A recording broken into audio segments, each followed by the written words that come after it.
जय हिंद दोस्तों, स्वागत है एक बार फिर से एसएससी एडिशनल स्टडी के चैनल पर। दोस्तों इस वीडियो में पढ़ेंगे जीके जीएस के 70 इंपॉर्टेंट क्वेश्चन। कितने?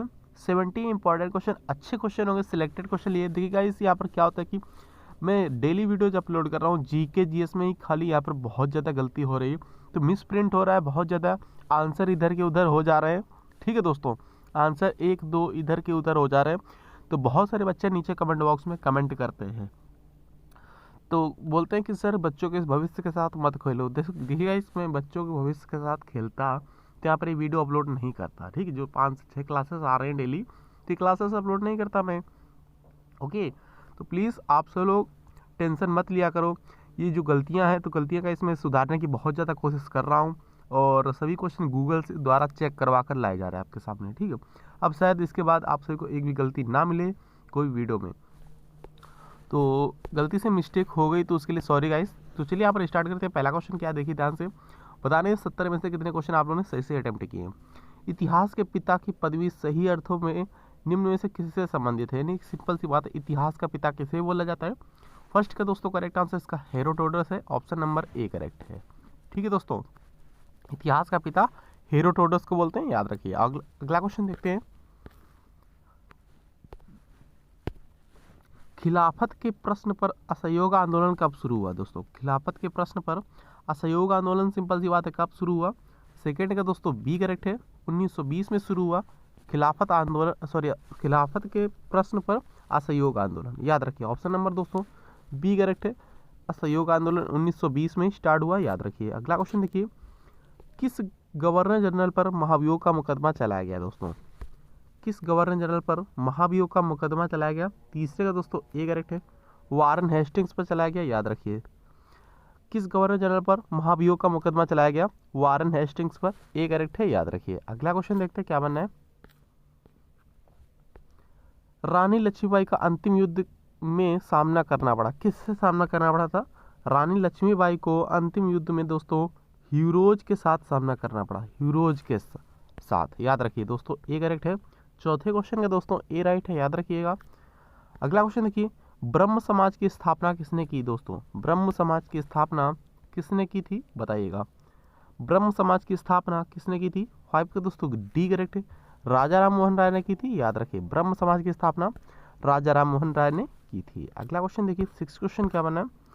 गांधी जी के राजनीतिक गुरु कौन थे? दोस्तों गांधी जी के राजनीतिक गुरु कौन थे? दोस्तों गोपाल कृष्ण गोखले थे, याद रखिए दोस्तों। ठीक है ना दोस्तों, गांधी जी के राजनीतिक गुरु गोपाल कृष्ण गोखले थे। अगला क्वेश्चन देखिए, वंदे मातरम किस पुस्तक से संबंधित है? दोस्तों वंदे मातरम किस पुस्तक से संबंधित है, पूछा जा रहा है।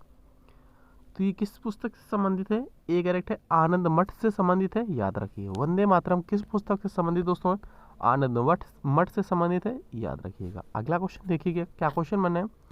सत्यमेव जयते का उल्लेख किसमें है? दोस्तों सत्यमेव जयते का उल्लेख किसमें है? दोस्तों मुंडोक उपनिषद में है, याद रखिए। 8वें का दोस्तों सी करेक्ट है, मुंडोक उपनिषद में है सत्यमेव जयते का उल्लेख। अगला क्वेश्चन देखिए क्या क्वेश्चन बनना है। अग्नि परीक्षा के लेखक दोस्तों कौन है? अग्नि परीक्षा के दोस्तों लेखक पूछा जा रहा है, यहाँ पर कौन है? तो 9th क्वेश्चन का करेक्ट है ऑप्शन नंबर बी वाला, आचार्य तुलसी है, याद रखिए। अग्नि परीक्षा के लेखक दोस्तों कौन है? आचार्य तुलसी हैं, याद रखिएगा। अगला क्वेश्चन देखते हैं क्या बनना है। देखिए, भारत छोड़ो आंदोलन कब प्रारंभ हुआ? दोस्तों पूछा जा रहा है भारत छोड़ो आंदोलन कब प्रारंभ हुआ था? 10th क्वेश्चन का दोस्तों बी करेक्ट है, अगस्त 1942 में प्रारंभ हुआ, याद रखिए।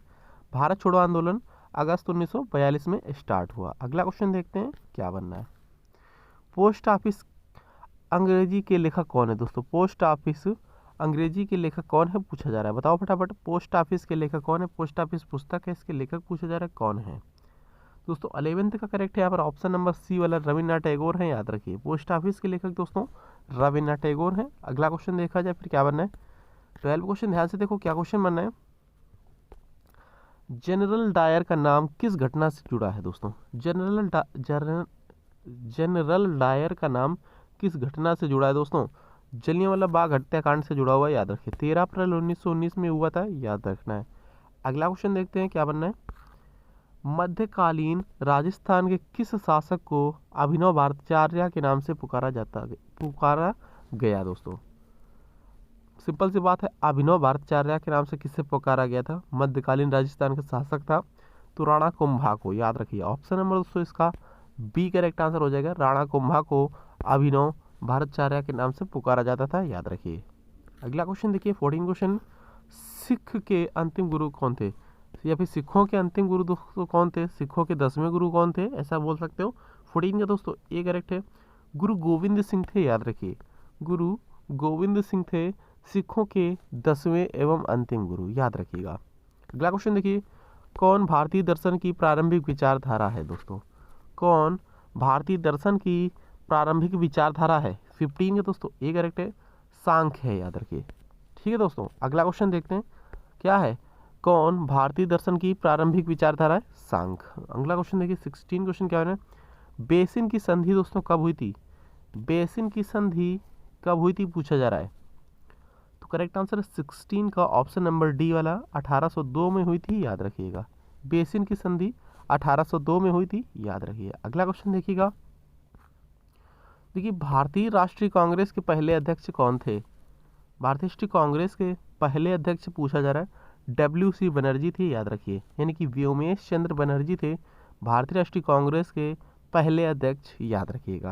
अगला क्वेश्चन देखते हैं क्या बना है। 18वां क्वेश्चन क्या है यहाँ पर देखो, निम्नलिखित में से कौन सा युद्ध था जिसने भारत में ब्रिटिश प्रभुत्व को प्रारंभ किया?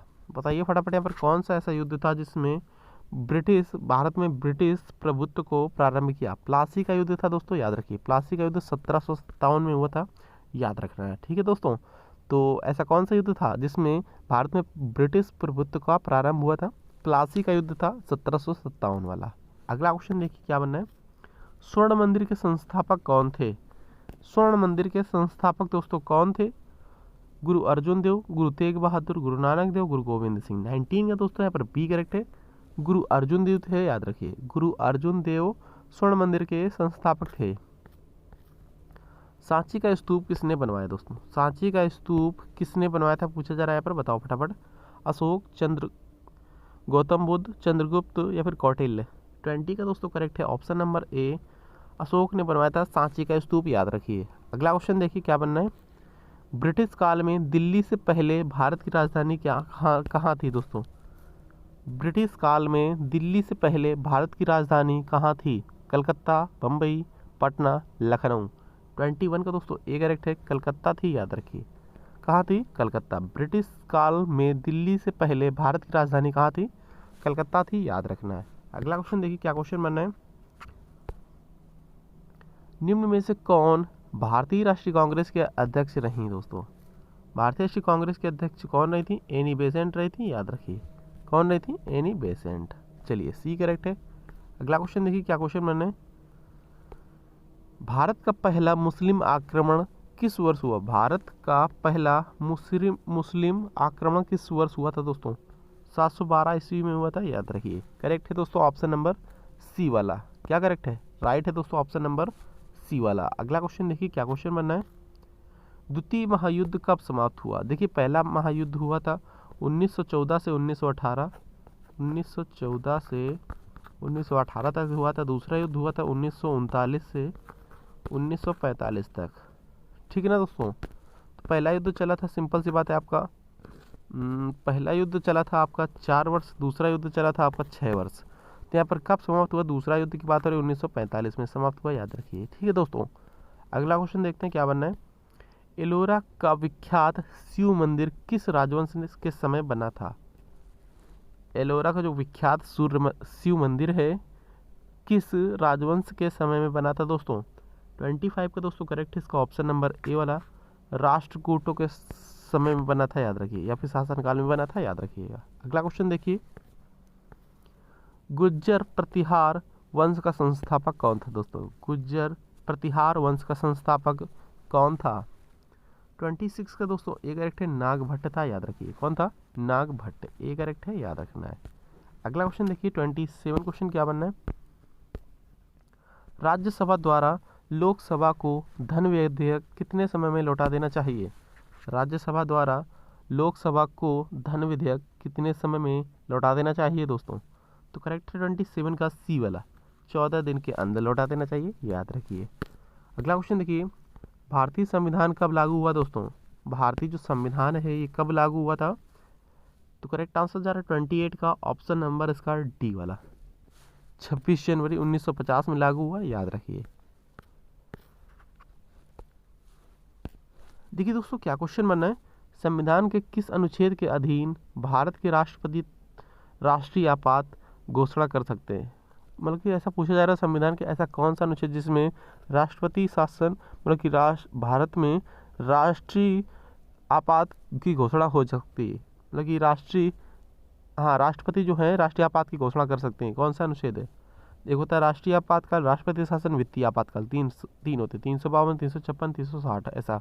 तो करेक्ट आंसर जा रहा है इसका ऑप्शन नंबर बी वाला, राष्ट्रीय आपातकाल की घोषणा कर सकते हैं 352 के तहत, याद रखिए ऑप्शन नंबर 29 का बी करेक्ट है।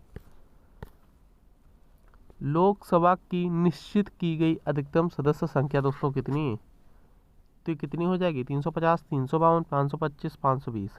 लोकसभा की निश्चित की गई अधिकतम सदस्यों की संख्या कितनी है? 30 का दोस्तों करेक्ट है ऑप्शन नंबर बी वाला, 552 है कुल, याद रखिए 552। लोकसभा का सदस्य बनने के लिए न्यूनतम आयु सीमा दोस्तों कितनी है? 35 वर्ष, 30 वर्ष, 25 वर्ष, 18 वर्ष। लोकसभा का सदस्य बनने के लिए 25 वर्ष है, याद रखिए। राज्यसभा का सदस्य बनने के लिए 30 वर्ष है, याद रखिए। तो दोस्तों करेक्ट आंसर दोस्तों इसका ऑप्शन नंबर सी वाला है, याद रखिएगा। अगला क्वेश्चन देखिएगा, संविधान की धारा 370 केवल किस राज्य पर लागू होती है दोस्तों? तो करेक्ट आंसर जम्मू कश्मीर। अब ये गाइस धारा खत्म कर दी गई, ठीक है दोस्तों, याद रखिए ऑप्शन नंबर दोस्तों ए करेक्ट है। जम्मू कश्मीर में धारा 2019 में ख़त्म कर दी गई थी, याद रखिए। फिर भी ये क्वेश्चन पूछा जा सकता है आप सभी से कि जो संविधान मतलब कि अनुच्छेद 370 ये कौन सी धारा मतलब कि धारा 370 जो थी ये किस राज्य से संबंधित थी, किस राज्य में सबसे पहले लागू होती थी? तो जम्मू कश्मीर में लागू होती थी मगर ये 2019 में समाप्त कर दी गई थी। भारत के सर्वोच्च न्यायालय का न्यायाधीश कितनी आयु तक पद पर रह सकता है? भारत का सर्वोच्च न्यायालय का न्यायाधीश होता है, कितनी आयु तक अपने पद पर रह सकता है? करेक्ट आंसर इसका ऑप्शन नंबर ए वाला हो जाएगा 33 का, यानी कि वह 65 वर्ष की आयु तक रह सकता है।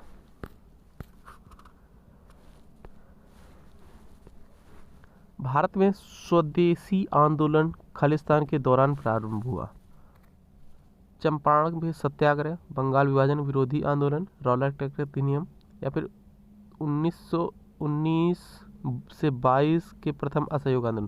करेक्ट है दोस्तों ऑप्शन नंबर बी वाला, बंगाल विभाजन विरोधी आंदोलन के टाइम स्वदेशी आंदोलन स्टार्ट हुआ था, याद रखिए यह प्रारंभ हुआ था। अगला क्वेश्चन देखिए क्या क्वेश्चन बना है,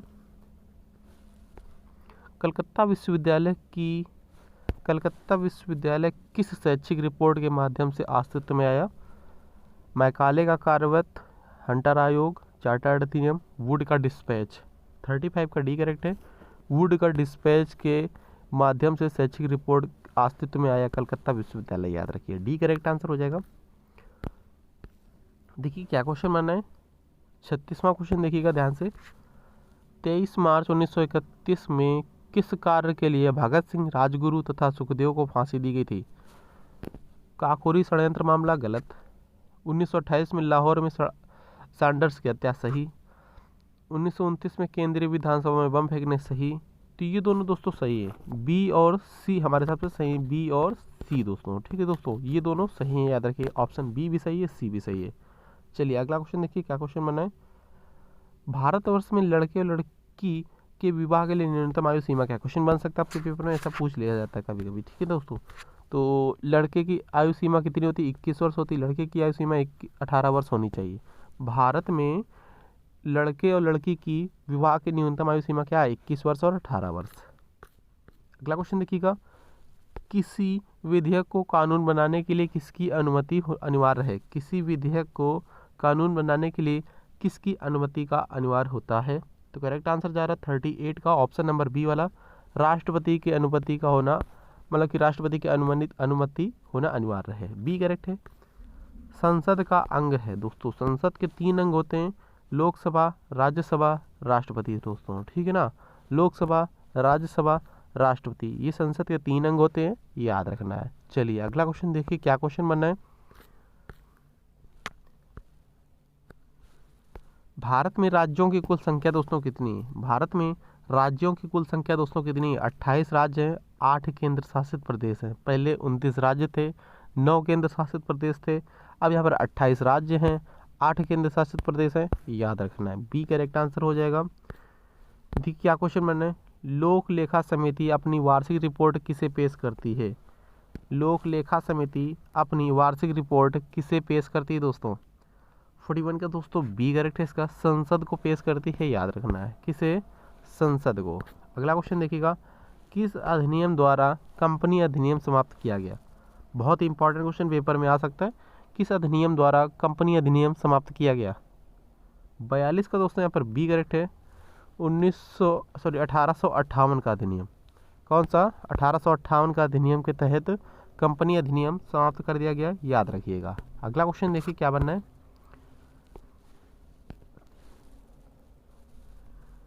देखिए भारत के कितने प्रतिशत लोग कृषि पर आधारित है? 43 का दोस्तों यहाँ पर सी करेक्ट है, यानी कि 45 से 52% तक, 45 से 55% मान सकते हो, बीच में, इसके बीच में, यानी कि 52% आ रहा है, समथिंग में यही आ रहा है। तो 52% लोग ऐसे हैं जो कृषि पर ही आधारित है, सी करेक्ट है। अगला क्वेश्चन देखिए, जूट सबसे अधिक उत्पादन कहाँ होता है? जूट का सबसे अधिक उत्पादन दोस्तों कहाँ होता है? पश्चिम बंगाल में होता है, याद रखिए। ऑप्शन नंबर सी करेक्ट है, बंगाल में होता है। जूट का सबसे अधिक उत्पादन कहाँ होता है? बंगाल में। अगला क्वेश्चन देखिएगा, भारत में मानक समय रेखा किस शहर से गुजरती है? भारत में मानक समय रेखा किस शहर से गुजरती है? 45 का दोस्तों करेक्ट है इसका, ऑप्शन नंबर डी वाला, इलाहाबाद से गुजरती है, याद रखिए। कहाँ से? इलाहाबाद से। अगला क्वेश्चन देखिए क्या क्वेश्चन बना है, फॉरेस्ट रिसर्च सेंटर का मुख्यालय दोस्तों कहाँ स्थित है? फॉरेस्ट रिसर्च सेंटर का मुख्यालय दोस्तों कहाँ स्थित है? 46 का दोस्तों करेक्ट आंसर जा रहा है इसका, ऑप्शन नंबर डी वाला, देहरादून में स्थित है, याद रखिए। फॉरेस्ट रिसर्च सेंटर का मुख्यालय देहरादून में है, याद रखना है। अगला क्वेश्चन देखिए, विषुवत रेखा निम्न से किस देश से होकर गुजरती है? विषुवत रेखा किस देश से होकर गुजरती है? कनाडा, ब्राजील, चीन, सऊदी अरब। 47 का दोस्तों बी करेक्ट है, ब्राजील से होकर गुजरती है, याद रखिए। विषुवत रेखा ब्राजील से गुजरती है। अंकोर वाट कहाँ स्थित है दोस्तों? अंकोर वाट का मंदिर जो है कहाँ स्थित है? कंबोडिया में स्थित है, याद रखिए। कहाँ? कंबोडिया में। ऑप्शन नंबर डी करेक्ट है, याद रखना है। अगला क्वेश्चन देखिए 49 क्वेश्चन क्या बना है, कोटोपैक्सी कहाँ स्थित है दोस्तों? कोटोपैक्सी कहाँ स्थित है? 49 क्वेश्चन। ए करेक्ट है, इक्वाडोर में स्थित है कोटोपैक्सी। कहाँ स्थित दोस्तों? इक्वाडोर में। कोटोपैक्सी कहाँ स्थित है? इक्वाडोर में स्थित है। 49 का ए करेक्ट है। अगला क्वेश्चन देखिएगा क्या क्वेश्चन बनना है। देखिए दोस्तों क्या क्वेश्चन बनना है, 50 क्वेश्चन इंपॉर्टेंट है, ध्यान से देखो। विश्व का सबसे ऊंचा जलप्रपात कौन सा है दोस्तों? विश्व का सबसे ऊंचा जलप्रपात एंजल जलप्रपात है, याद रखिए। कौन सा है? एंजल जलप्रपात है। विश्व का सबसे ऊंचा जलप्रपात एंजल जलप्रपात। ओके। अगला क्वेश्चन देखिए, कौन सी पर्वत श्रृंखला विश्व में सबसे बड़ी है दोस्तों? कौन सी पर्वत श्रृंखला विश्व में सबसे बड़ी है? तो करेक्ट आंसर है 51 क्वेश्चन का, ऑप्शन नंबर बी वाला, एडीज पर्वत श्रृंखला, याद रखिए। क्या करेक्ट है? बी राइट है दोस्तों इसका, एडीज पर्वत श्रृंखला विश्व की सबसे बड़ी पर्वत श्रृंखला है, याद रखिए। विश्व की सबसे बड़ी झील कौन सी है दोस्तों? विश्व की सबसे बड़ी झील की बात कर रहा हूँ यहाँ पर, तो कैस्पियन सागर, ये भी एक झील ही बोल सकते हो, ठीक है दोस्तों। विश्व की सबसे बड़ी झील है, याद रखिए। डी करेक्ट आंसर हो जाएगा। देखिए 53 क्वेश्चन क्या बनना है, उत्तर और दक्षिण कोरिया को अलग करने वाली सीमा रेखा क्या कहलाती है दोस्तों? उत्तर और दक्षिण कोरिया को अलग करने वाली सीमा रेखा क्या कहलाती है दोस्तों? तो 53 क्वेश्चन का सी करेक्ट है यहाँ पर, 38वीं समांतर रेखा कहलाती है दोस्तों। 38वीं समांतर रेखा कहलाती है, याद रखिएगा। उत्तर कोरिया और दक्षिण कोरिया को अलग करने वाली सीमा रेखा 38वीं सीमा रेखा, याद रखिए। 38वीं समांतर रेखा है, सी करेक्ट है।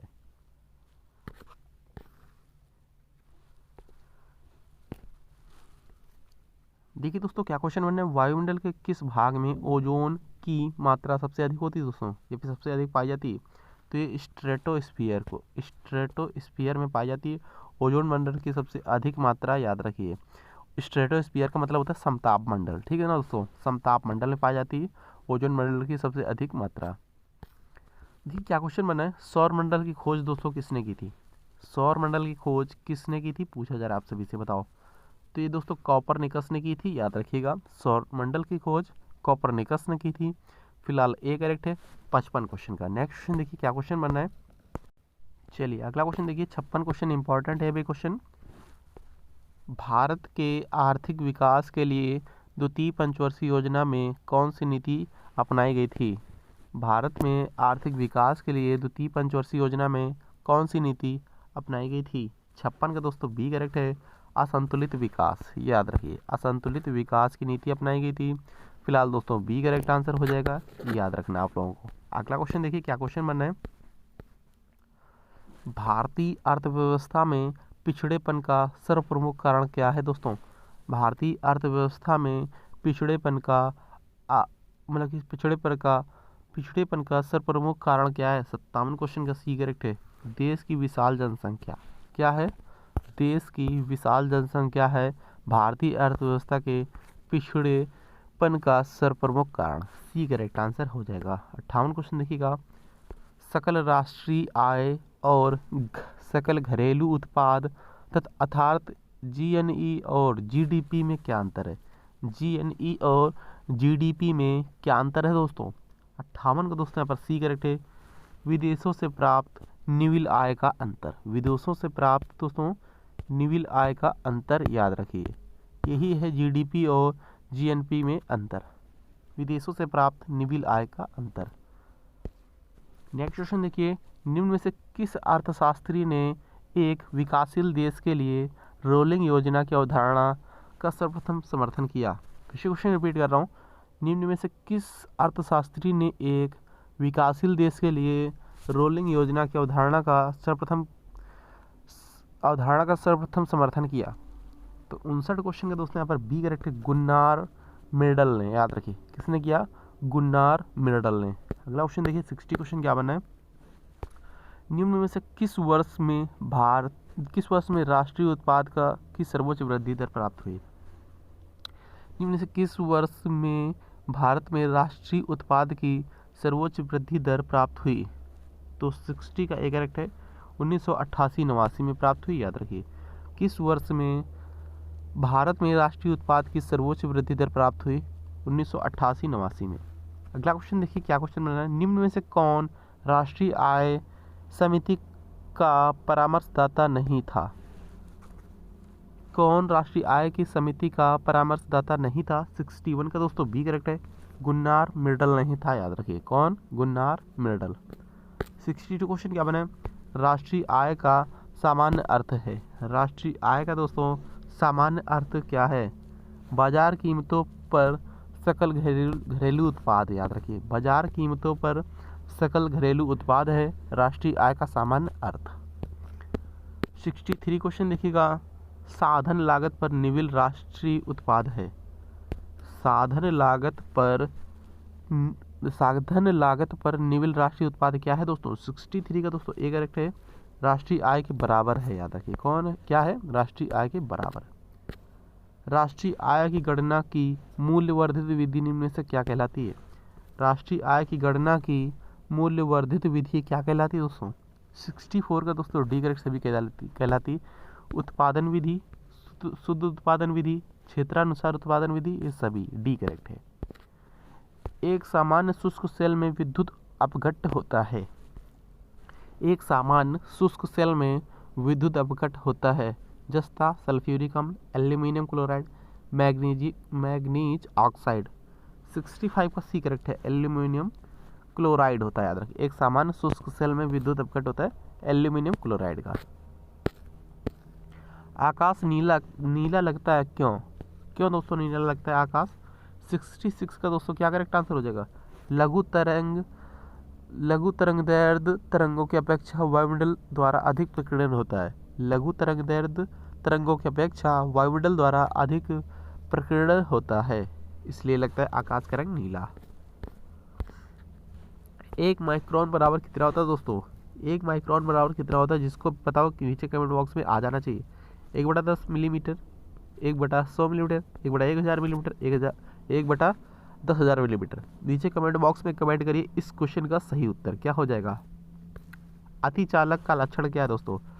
अतिचालक का लक्षण है 68 का ए करेक्ट है, उच्च पारगम्यता, उच्च पारगम्यता है अतिचालक का मुख्य लक्षण। कमरे में रखे रेफ्रिजरेटर का दरवाजा खोलकर आप कैसा महसूस कर सकते हो? तो 69 क्वेश्चन के बस सी करेक्ट। आप कमरे को थोड़ा गर्म कर सकते हो, ऐसा ठीक, ऐसा करने से आप कमरे को थोड़ा गर्म कर सकते हो, याद रखिएगा। अगला क्वेश्चन देखिए क्या क्वेश्चन बना आज का लास्ट क्वेश्चन देखिए 70 क्वेश्चन।